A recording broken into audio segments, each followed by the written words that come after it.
Welcome to another session of Technology by Performix. I'm Ken Umansky, your host, and today we'll explore more of the world of technology. My guest today is Jed Ayres, CEO of ControlUp. Jed is widely recognized for the transformational impact he's making on the end-user computing industry. He joined ControlUp as a CEO in 2023. He has more than 20 years of technology experience across a wide range of areas, including workplace management, virtualization, and mobility. Prior to joining ControlUp, he was the CEO at iGel, where he drove the company's successful pivot from a hardware-centric to a software-first company and was instrumental in its acquisition of TA Associates.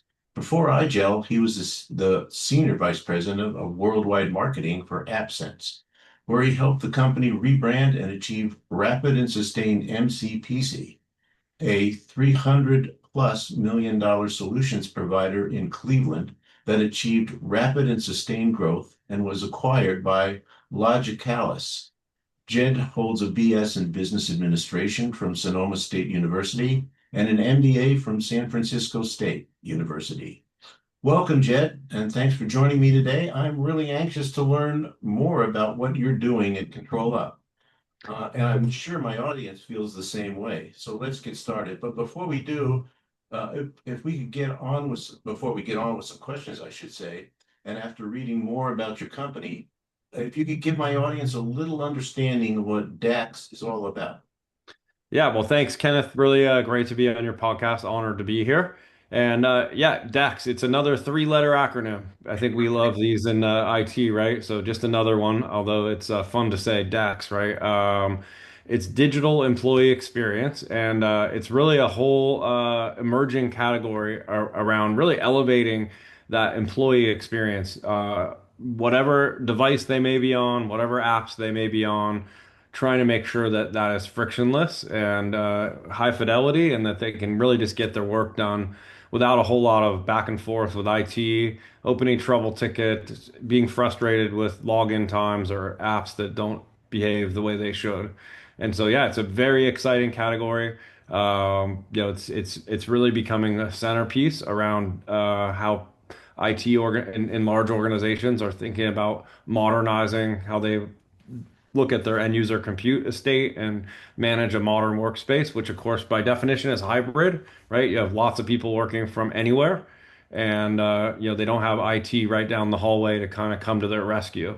And so this is really about collecting a lot of data and contextualizing it around a human being, and being able to provide a lot of insights and automation to make sure that that experience is elevated. So give us a little understanding of how it works, not anything proprietary, but All right. how do you go about delivering that product? Yeah, so it's a very light agent, and this is obviously part of the IP of the company. It's actually the company's Israeli founded, and most of the 200 of the 400 people are there. And so it's a very light agent that can collect an inordinate amount of information in real time. So the hardware, everything about your device that you're using, everything about the apps that you're using, the network that you're on, the cloud services that you may be accessing, and really pulling that all together. So you're talking about like 10,000 different metrics that we're looking at every 3 seconds. Oh, But wow. so that sounds a bit overwhelming, and it is in a way, right? But the magic of this is to be able to bring it into a platform that's sort of a level one help desk. If Kenneth calls me, I can basically immediately see, hey, he's on a Zoom call. His home network is wobbly. It's a specific issue with his hardware or application, and they can see that in real time. The more exciting part of it is you never have to call the help desk, right? You Right. through the machine learning and the AI that we lay on top of this data, you're actually able to add a remediation before it ever becomes an issue. And today we do that. It's mainly man-made scripts that we see patterns repeat over and over again, and we write a script and we run that in perpetuity so that if a browser cache gets too full, we can dump that. If battery life needs to be replaced in a laptop, we can see it and ship them a new battery. Lots of interesting automations that we can do today, but they all have to typically be seen by a human and scripted by a human. Where we're headed with this is into much more of an autonomous framework where we lay AI and AI sources the sees the anomaly, sources the fix, and no human intervention required. So is this built for enterprises or medium-sized businesses? Who's your target?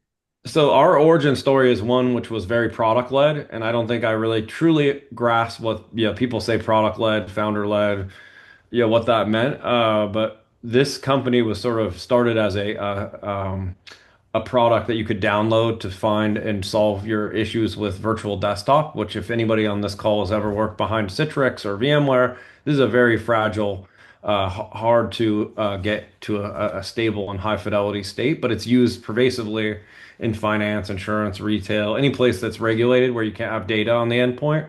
And so, yeah, that's the origin story of the company was people that are having issues with that could download this product and within 5 minutes they could see where the issue was.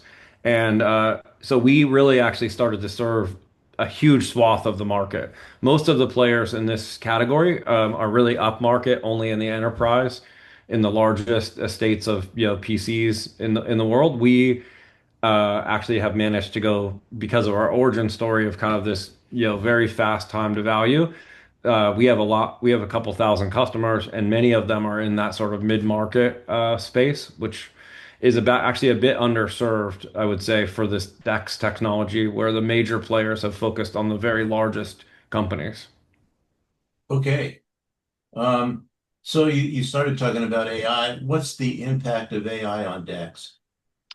Well, it really is an exciting moment as these models come into fruition and they become, much more effective in, parsing through the data. And, our scripts today are almost entirely PowerShell. So, the impact is that these models can see the anomalies, they can source the remediation, and they can apply the remediation. So, the goal here is like you get to a point where you have sort of autonomous endpoint management, you have autonomous IT operations, right? You have way fewer need for help desk, if any, tickets, right? So less people, less tools is probably the summary of the answer, Kenneth. Is it's really a remarkable revolution in terms of the cost today to manage a Windows endpoint or any endpoint, right? Where you have 20, 30 agents running on it. They're all disparate, unique tools to where you could basically eliminate a lot of that and also eliminate a lot of the headcount that's sort of, you know, Right. part of that construct of managing these devices. So if I understand it, you are really good at pre-diagnosis of problems to come. Um, can you fix it remotely, a lot of those problems, or is that still somebody has to go and be Yeah, on so on? a lot of the, we're running, 10 million automations a week right now across our customer base. So, that's stopping, thousands and thousands of trouble tickets. So yeah, that is the use case. But what I would suggest to you is that could be 10x. By this time next year, we could be running 100 million, right? Because these AI agents are, the models are going to be able to see much more widely across the issues and turn on more remediation. So yeah, I think this is the early innings of this.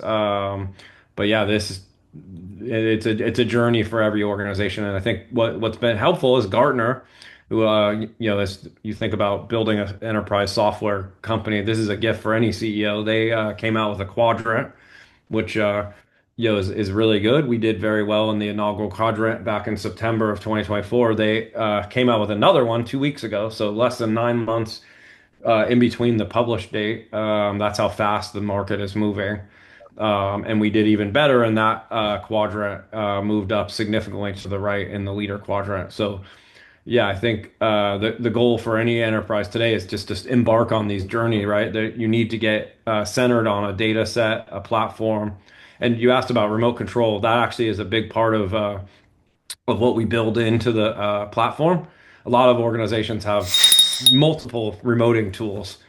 We built a very capable, strong remoting tool in, so that if somebody does have to open up a trouble ticket, they're getting kind of right to the heart of what's happening in real time. And if they do need to take over the device, they don't have to go to yet another tool. And actually, this is how a lot of our deals are funded. Amazingly, some of these companies, like Bomgar and TeamViewer, they charge quite a lot to for this technology, which we build right into our platform.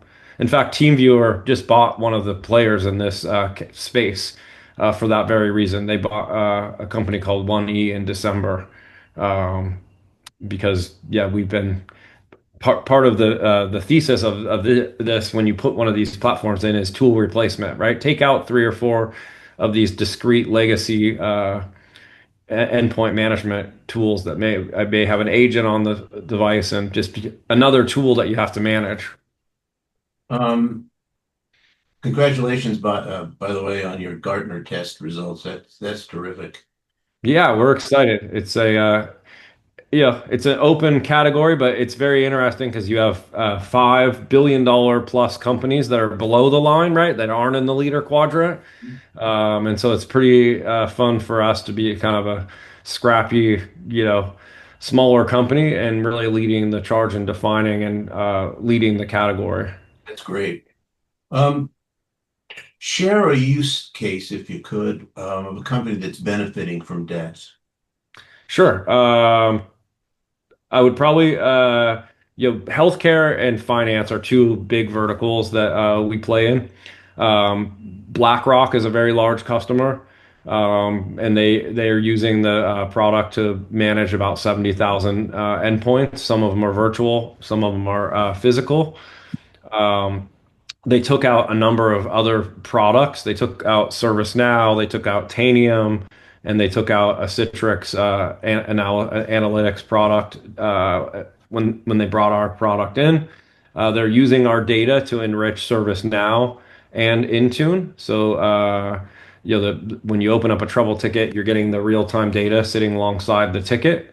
Or if you're looking at a device inside of Intune from Microsoft, you're getting our data as well. So, and they're running about 40 million automated actions a year with our product. So like they're getting this huge remediation automation framework.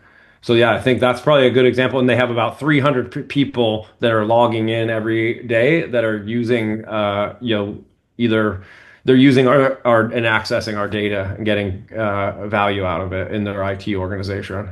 So they're looking at it from an ROI in terms of how much money they're saving relative to downtime, as well as people. Yep. Exactly. One other benefit is we also have a synthetic testing tool. So kind of sitting right alongside the automation and the automated actions that you're taking with these scripts. We also have a synthetic testing tool. So it's very flexible, but any workflow, any critical application that needs to have a specific login time or uptime, you can set that up so that you're notified in case, in many cases, like in a hospital, right? If a login time gets too long, doctors and nurses aren't going to call you. And so that's also, I would say, very big part of the value of this platform is, for the help desk to know any critical workflow or application, you can set up kind of and be monitoring it in real time case it deviates from kind of thresholds of acceptability from a user experience Yeah, perspective. yeah, I bet healthcare really does have this is a great application for them. Yeah, they're our biggest vertical by far. So yeah, I would say that some of the largest hospital systems you can think of in the US are definitely using the product, and they're a use case, like I said, where the IT team doesn't really know how bad things are until they go walk the floor, right? Because these guys don't have time to actually even open a trouble ticket because they're trying to save people's lives.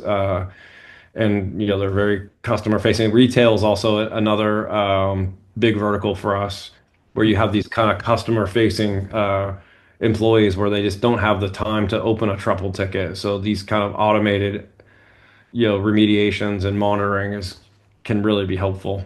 So if I'm an organization listening to this and I want to embark on a DEX journey, how should I do that? Well, one, I believe in kind of connecting with people, and I'm a very kind of approachable and humble CEO, right? So I'd love to connect with anybody who's listening and wants to talk about how they can use this technology. LinkedIn is the best place to find me. But also, I would just say, go on our website. You can get a demo, and really, we do kind of like a free proof of concept where we'll come in, stand this up. And like I said earlier, we get very fast time to value. Within 5 minutes of putting these agents on your devices, you're going to see things that may have haunted your organization for years, that we can provide insights on how to fix them forever. And so, yeah, I think that most of our organizations go through some sort of a white glove kind of proof of concept that ultimately proves that the tool takeouts, the automations, and how to get started with the product. So we're a very customer obsessed organization, and we'd be happy to meet any of your customers where they are at this point. Um, you said about your website, but you didn't give them your address. If you could Oh give. yeah, it's very simple. It's the word control and then up.com. And yeah, there's a demo that you can sign up for there. And my name is just Jed Ayres, Ayres, on LinkedIn. Happy to connect with anybody who's listening, and make sure you get the appropriate level of care as you embark on this. I think one of the things that I love about Gartner is they've told a lot of the IT people that are managing end user compute today, hey, if you don't embark on a platform like this, you're going to lose your job in the next 2 years. It's a pretty audacious statement, but essentially what they're saying is somebody's going to knock on the door by 2028 and say, what are you doing with this giant help desk? Why do you have all these agents? Why aren't you using a tool that and yeah, you got to get started on this. One of the things that's also exciting about this, Kenneth, is it brings together what has been sort of discrete silos inside of IT. When I see this deployed successfully, you have, we run quarterly business reviews with our large customers. You have the end user compute team, both applications, virtual desktop, physical. You have the help desk, you have security, you have networking, you have data scientists, you have API experts. They're all bearing down on these platforms. Yeah, I bet that comment from Gartner will keep a lot of people up at night. Yeah, it definitely shook some people up when I was at their conference. But I mean, I think it is the reality. The world is moving quickly, right? And people are looking for the how to be more efficient. And yeah, this is one of those tools that is certainly going to upend the sort of construct of how we've done this for the last 40 years with Windows, right? Where we stack a whole bunch of tools, and we have this sort of army of humans that are waiting for it to break to open a ticket and triage it. Like this is going to evaporate. Yeah. Well, unfortunately, Jed, we're out of time. Time flies by when you're having fun, right? That's Um, what they say. I want to thank you for the discussion and how people are using your product and AI. And the use case you talked about, I think that's very helpful when it comes to DEX. You talked about how our listeners can get in touch with you. Just one more time, your website would be helpful. Yeah, ControlUp.com. So CO control dot and then up.com. Terrific. Thanks again. Thank you. Don't miss the next episode of Technology when we'll discuss how cutting-edge technology is being implemented across many industries and the results it's having with these companies. Remember to please contact Performix Business Solutions at performixbiz.com if you need help with any technology challenge, large or small. Again, I'm your host, Ken Umansky, and until we meet again on technology, and just keep innovating. Thanks for listening.